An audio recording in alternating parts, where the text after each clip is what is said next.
Just bizarre. Sir Rolf Harris was squeezing and patting my bottom. Other people in the industry must have known what he was like, and you left me alone in the studio with him. When I got the job, it was like winning the lottery, or the pools in those days, because it was such a huge thing, and it was a live show that was on twice a week. I think, I can't remember what the viewing figures were, but they were in their millions twice a week, and you were live. And it was a big deal. So I sort of walked around in a dream for quite a while, not realising the enormity of what was about to happen to me. So it was a massive programme, and to be chosen to be a part of it and a part of that family and its history is just mind-blowing. It's still mind-blowing to me. I can't quite believe that I was part of it. I think children's TV should be on mainstream TV. I remember very fondly, not just myself but my own children, absolutely loving Saturday morning television. And when I was younger, I used to I used to set my alarm, get up in the morning, run downstairs and put Swap Shop on. I thought it was marvellous. And we all did at school. Then we talk about it when we were at school. I think it's a real shame that children's TV seems to have taken a back seat from the main channels. And it's not just children, it's actually families. You know, Blue Peter, it wasn't just the children that watched it, it was the parents, it was the grandparents. You sat down together and watched the show. And if there was an appeal, you'd do something together, like, I don't know, collect bottle tops, or you'd go and crush some aluminium cans, or whatever you needed to do. It was a family thing, and you talk about it. I remember meeting Princess Diana, and she said to me, William and Harry and myself, we love nothing more to sit down and cuddle on the sofa and watch Blue Peter. And that's gone, really, and that makes me very sad. It was the most fantastic job. I mean, wow. The things that I did, the places I went, the countries I went to, the people I met. Honestly, I look back now and I think, was it a dream? Did I really do that? Amazing opportunity, and I'm so pleased that I'm grateful, you know, that I did it. I was the youngest Blue Peter presenter at 18.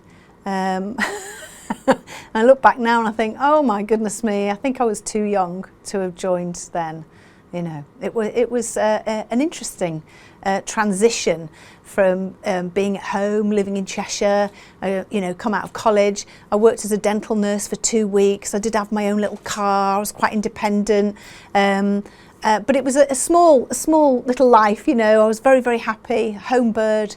And then all of a sudden, you have to go and live in London. It was like, didn't know anybody, didn't know anything. I wasn't streetwise like that, so I was really out of my depth, and I did find it difficult. It was very hard to actually try and cope with it, because we're talking back in the days when there was no autocue, there were no earpieces, so you had to learn your lines, and you'd learn your lines, you'd go in, you'd do your rehearsals, your dress rehearsals, and then, you know, and it happened to all the presenters. Biddy would come down, you'd hear her high heel shoes clicking, coming down the staircase into the makeup room, and she would put red lines and changes, and you'd have to relearn all the stuff that you just learned. And that was really hard for me to get my head round, because I'd never done presenting before, I'd only acted. So it was really tricky. And then as soon as that red light went on, I froze. I absolutely froze. I was shaking, I wanted to be sick, I was in the bathroom an awful lot. My nerves did not help. And so if it hadn't been for Mark Curry, my beautiful friend Mark Curry, there's no way I would have lasted that first year, no way. Because he really helped me. You could see I was struggling.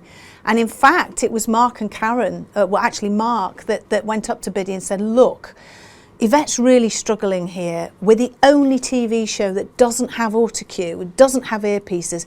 We've got to do something, because she's struggling. We're having to carry her. This is bad. And my only thing I wanted to do was to please them. I wanted to please my bosses. I wanted to please Biddy. I wanted her to be so proud of me. And of course, that's all I was doing. I was striving to do this. And for some bizarre reason, Biddy decided she was going to bring me down.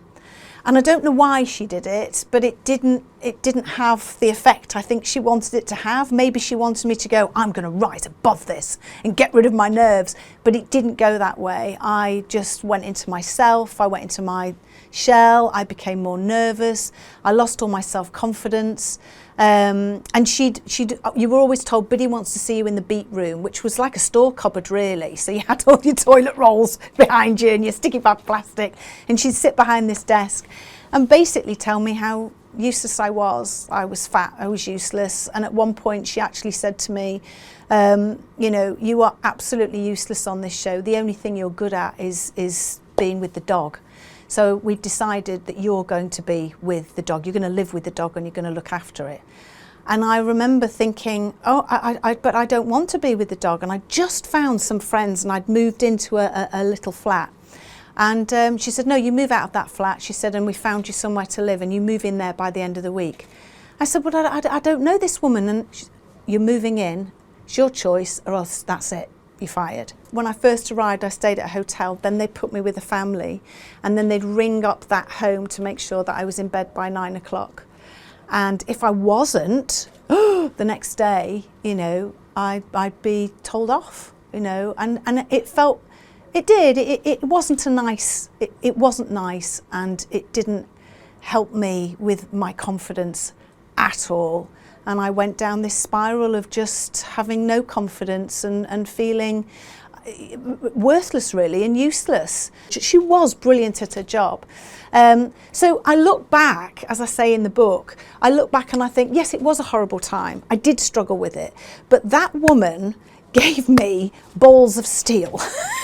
She gave me this amazing confidence that I never ever would have had to be able to go on in the television industry, to be able to form my own production company with my husband Carl, and to face, and we did face some really awful people within the industry, but be able to deal with it and cope with it and not break down and carry on. She did that, and I really do thank her for it.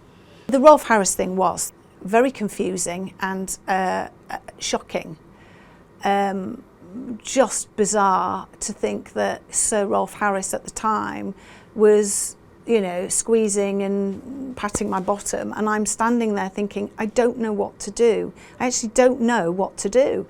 And then I went back into the dressing room and the makeup room and sort of told the makeup lady in the dressing room and just told them what had happened, and then we laughed. And we all went, oh, what a dirty old man. Oh my God, and it was forgotten.